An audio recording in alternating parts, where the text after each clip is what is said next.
तो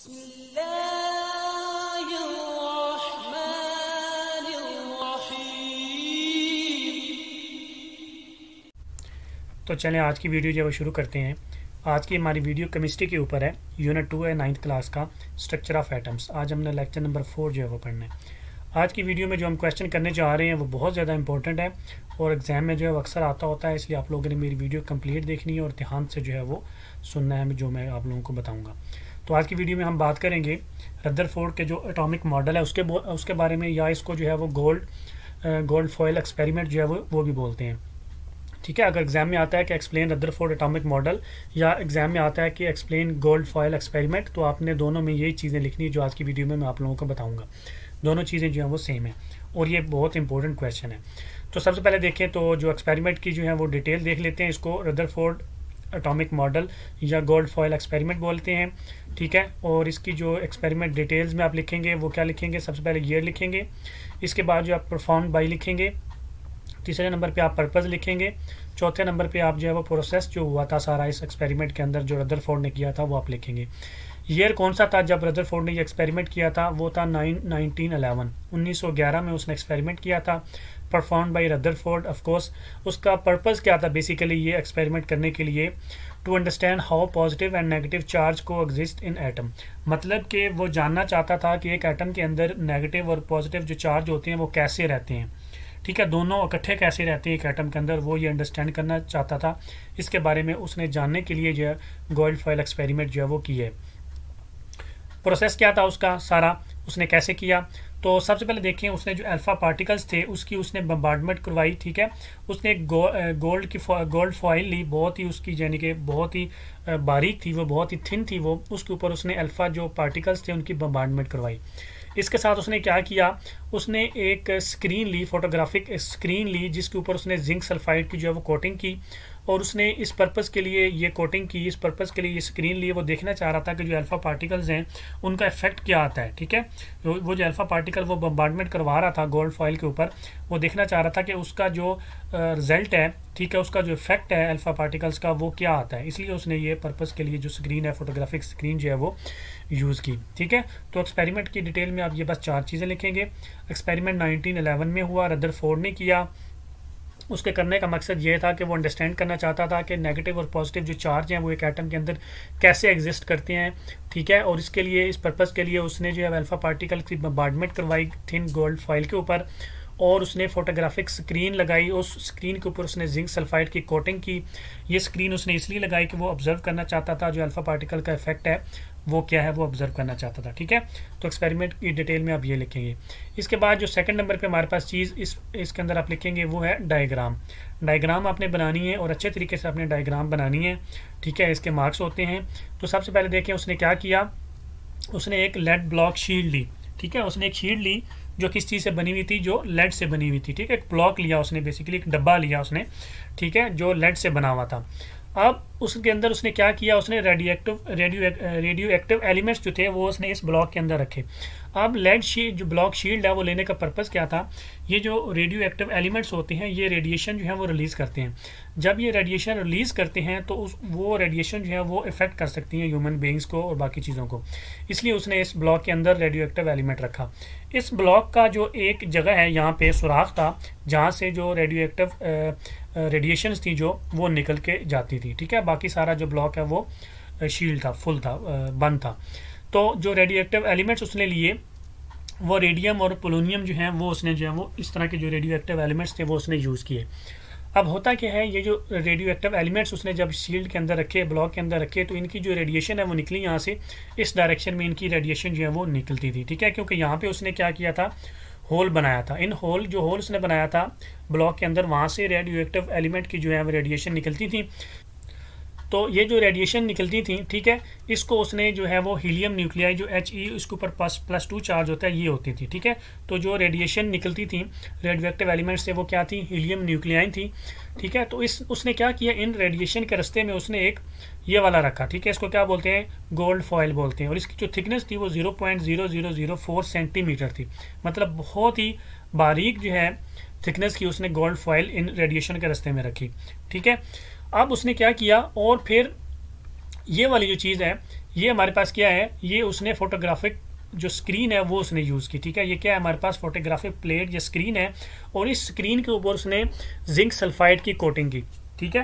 तो बेसिकली उसने क्या किया, यहाँ से जब रेडिएशन निकली, यहाँ से रेडियो एक्टिव एलिमेंट से जो हीलियम न्यूक्लियाई था, उनके रास्ते में उसने क्या किया, गोल्ड फॉयल रखी, और उसके इर्द गिर्द उसने क्या किया, फोटोग्राफिक प्लेट रखी। इस तरह की वो उसकी शेप थी, ठीक है। सिर्फ यहाँ से उसका हिस्सा जो था फोटोग्राफिक प्लेट का वो खाली था, ठीक है, जहाँ से रेडियो एक्टिव जो थी रेडिएशन थी वो अंदर इंटर हुई, गोल्ड फाइल के साथ उन्होंने सब्सक्राइब किया, ठीक है। अब उसने क्या ऑब्जर्व किया, देखें, उसमें से जो उसने देखा कि जो मेजोरिटी है, ठीक है, रेडिएशन जो है वो इस डायरेक्शन में सीधी निकल गई आगे। गोल्ड फाइल से क्या किया उन्होंने, सीधी ही वो आगे निकल गई, यहाँ पे उन्होंने आके स्क्रीन के ऊपर जो है वो स्ट्राइक किया। तो मेजोरिटी जो थी अल्फा पार्टिकल्स जो थे वो सीधे निकले, ठीक है, गोल्ड फाइल से, और जाके उन्होंने क्या किया, स्क्रीन के ऊपर या प्लेट के ऊपर जाके उन्होंने हिट किया इस जगह पे, यहाँ पे आके मेजोरिटी जो थे, ठीक है। इसके अलावा उसने देखा कि कुछ जो थे वो इन दोनों जगह पे जो है वो उन्होंने स्ट्राइक किया, इन दोनों जगह पे फ्यू थे, ज़्यादा नहीं थे, फ्यू थे। जो मेजोरिटी थी अल्फा पार्टिकल्स की वो सीधी डायरेक्शन में निकली गोल्ड फाइल से, और सीधा जो है वो उसने हिट किया प्लेट के ऊपर, स्क्रीन के ऊपर। और जो फ्यू थे, कुछ थे जो, ठीक है, उन्होंने एंगल चेंज किया, ठीक है, उन्होंने अपनी जो है वो डाइवर्ज हुई, अपनी एक्चुअल उनका जो पाथ था उससे क्या किया उन्होंने, डाइवर्ज कर गया, पाथ को चेंज कर गया वो। फ्यू बहुत ही कम, ठीक है, तकरीबन जो है ना 1 in 1 million जो है, ठीक है, 1 out of 1 million जो है वो डिफ्लेक्ट हुआ मोर देन 90, ठीक है। जितनी भी रेडिएशन आ रही थी ये वाली, इसमें से एक जो है आउट ऑफ 1 मिलियन, ठीक है, 1 मिलियन मतलब कि 10 लाख में से सिर्फ एक जो था, ठीक है, वो क्या उसने किया, पार्टिकल ने क्या किया, वो डिफ्लेक्ट किया मोर देन 90, मतलब ये 90 का एंगल होता है ना, ये आ रही है, ये 90 का एंगल है, तो मोर देन 90 एंगल सिर्फ एक आउट ऑफ 1 मिलियन जो था वो डिफ्लेक्ट हुआ। बाकी सारे जो हैं वो इस गोल्ड फॉइल के अंदर से जो है वो पास हो गए। जो मेजोरिटी थे वो बिल्कुल सीधे चले गए, डिफ्लेक्ट नहीं हुए। जो कुछ थे, फ्यू थे, वो डिफ्लेक्ट हुए अपने ओरिजिनल पाथ से, वो डिफ्लेक्ट होकर वो जो है दूसरे उन्होंने एंगल चेंज किया, और वो इन जगहों पे उन्होंने डिफ्लेक्ट जो स्ट्राइक जो है वो की। सिर्फ जो एक है आउट ऑफ 1 मिलियन वो मोर देन 90 जो है वो डिफ्लेक्ट हुआ, और उसने यहाँ पे आके क्या किया, स्क्रीन के ऊपर स्ट्राइक किया, ठीक है। तो ये थी इसके डायग्राम, रदरफोर्ड का जो उसकी जो गोल्ड फॉइल एक्सपेरिमेंट था, ठीक है, उसकी ये डायग्राम आपने एग्जाम में बनानी है, इसी तरह प्रॉपर आपने लेबल करनी है, सारी चीज़ें जो आपने बनानी है। अब थर्ड नंबर पे हमारे पास जो आती है, ठीक है, वो आती है कि एक्सप्लेनेशन अब इस डायग्राम की आपने करनी है। तो मैं डायग्राम इधर बना देता हूँ ताकि हमको पता चले कि हमने क्या किया था। एक्सप्लेनेशन में आप क्या लिखेंगे, perform gold foil experiment to understand how positive and negative charge को एग्जिस्ट इन एन एटम। वही जो पर्पज़ है इसका मैंने आपको भी बताया ना कि उसने क्यों किया, वो जानना चाहता था कि पॉजिटिव और नेगेटिव चार्ज जो है वो एक एटम के अंदर कैसे रहते हैं। इन 1911 में उसने किया। He put radioactive element like radium and polonium in lead shield block। अब उसने क्या किया, वही जो चीज़ आपको मैंने बताई ना, वही आपने अपनी वर्डिंग में लिख देनी है। उसने जो रेडियो एक्टिव एलिमेंट्स थे लाइक रेडियम और लाइक पोलोनियम, उसने उनको एक लेड शील्ड ब्लॉक के अंदर रखा। फिर he used gold foil with thickness of 0.0004 centimeter and photographic screen with zinc sulfide coating to observe the effect of alpha particles. वही चीज़ जो मैंने बोली वो लिखनी है। उसने क्या किया, उसने गोल्ड फॉइल ली, उसकी थिकनेस कितनी थी 0.0004 सेंटीमीटर, और इसके अलावा उसने जो है वो फोटोग्राफिक स्क्रीन ली जिसके ऊपर उसने क्या किया, जिंक सल्फाइड जो है उसकी कोटिंग की। वो देखना चाहता था कि अल्फा पार्टिकल का इफेक्ट क्या है, ठीक है, इसलिए उसने ये सारा काम किया। He observed that most of the alpha particles pass undeflected। उसने क्या ऑब्जर्व किया कि most of the alpha particles थे वो सीधे गुजर गए, डिफ्लेक्ट नहीं हुए। जिस रास्ते से वो जा रहे थे, मसलन ये मैंने बताया ना आपको, इस रास्ते से वो जा रहे थे पार्टिकल्स, तो सीधे ही गुजर गए, वो डिफ्लेक्ट नहीं हुए majority. Few alpha particles showed small deflection. Few ने क्या की, थोड़ी सी डिफ्लेक्शन शो की, and only 1 in a million alpha particle deflected more than 90। तो सिर्फ एक जो है 1 मिलियन के अंदर वो क्या किया, मोर देन 90 डिग्री जो है वो मोर देन 90 डिग्री जो है वो डिफ्लेक्ट किया उसने। तो he proved that plum pudding model of atoms was not correct. तो उसकी इस एक्सपेरिमेंट से उसने ये प्रूव किया जो प्लम पुडिंग थ्योरी थी, मॉडल ऑफ एटम्स था, वो करेक्ट नहीं था। प्लम पुडिंग जो जे थॉमसन ने कहा था कि नेगेटिव और पॉजिटिव जो होते हैं, जो चार्जेस होते हैं ओवरलैप हुए होते हैं एटम्स के अंदर, इसके एक्सपेरिमेंट से इसने क्या प्रूव किया कि वो जो प्लम पुडिंग थ्योरी जो दी थी जे थॉमसन ने, वो ठीक नहीं थी, ठीक है। तो उसने रिजल्ट क्या निकाला कि उसने वो जो थ्योरी थी उसको उसने कहा कि दैट थ्योरी वाज रॉन्ग। तो ये आपने एक्सप्लेनेशन में ये सिंपल सी जो एक्सप्लेनेशन आपने लिखनी है। इसके बाद देखें नंबर 4 पे हमारे पास आता है रिजल्ट्स। उसने रिजल्ट क्या निकाला, ये तो एक्सपेरिमेंट तो हो गया, एक्सप्लेनेशन भी होगी, डायग्राम भी होगी, फिर आता है रिजल्ट्स। ये चीज़ जो है ना, ये सेपरेट क्वेश्चन भी बन के आ सकता है कि explain results of Rutherford atomic model या explain results of Rutherford gold foil experiment. ठीक है, ये सेपरेट क्वेश्चन भी बन के आ सकता है। तो आपने ये रिजल्ट्स जो है वो लिखने हैं। तो आप लिखेंगे results of Rutherford gold foil experiment are as follows. ठीक है, नंबर 1 में इसका क्या एक्सपेरिमेंट का रिजल्ट था, since most of the particles pass undeflected therefore most of the volume of an atom is empty। उसने क्या कहा, क्योंकि जो ज़्यादा पार्टिकल्स थे वो क्या कर गए, सीधे निकल गए, वो डिफ्लेक्ट नहीं हुए, वो सीधा अपनी डायरेक्शन में वो चलते गए। इसका मतलब क्या हुआ, उसने क्या रिजल्ट निकाला कि जो मेजोरिटी जो स्पेस थी, ज़्यादा जो स्पेस थी एटम के अंदर, जो वॉल्यूम उसका था वो खाली था, वहाँ पे कुछ नहीं है। ठीक है, इसलिए वो डिफ्लेक्ट नहीं हुए, वो सीधे निकल गए, उनके रास्ते में कोई चीज़ नहीं आई, इसलिए जो मोस्ट ऑफ द वॉल्यूम है एटम का वो क्या है, एम्प्टी है। सेकंड पे जो उसने रिजल्ट निकाला, deflection of alpha particles for more than 90 degree shows that there is a centre with positive charge, और उसने उसको न्यूक्लियस का नाम दिया। अब जो है रदरफोर्ड, उसने न्यूक्लियस को क्या किया, डिस्कवर किया। तो उसने क्या कहा, उसने कहा कि अल्फा पार्टिकल्स हैं, deflection of alpha particles for more than 90 degree, more than 90 degree उसने कहा कि अल्फा पार्टिकल्स की डिफ्लेक्शन ये शो करती है कि वहाँ पे कोई पॉजिटिव चार्ज है, क्योंकि जो अल्फा पार्टिकल्स होते हैं वो खुद क्या होते हैं, पॉजिटिव चार्ज होते हैं।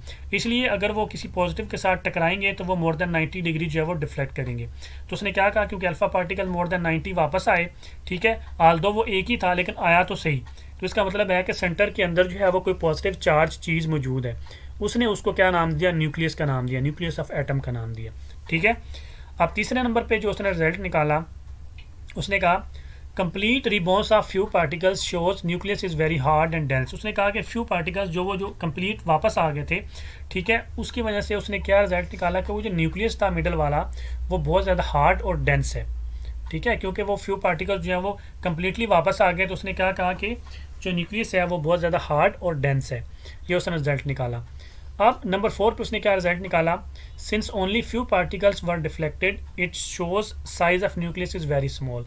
अब क्योंकि देखें सिर्फ एक मिलियन के अंदर जो है वो मोर देन 90 डिग्री जो है उसने पीछे की तरफ गया और फ्यू जो है वो डिफ्लेक्ट हुए।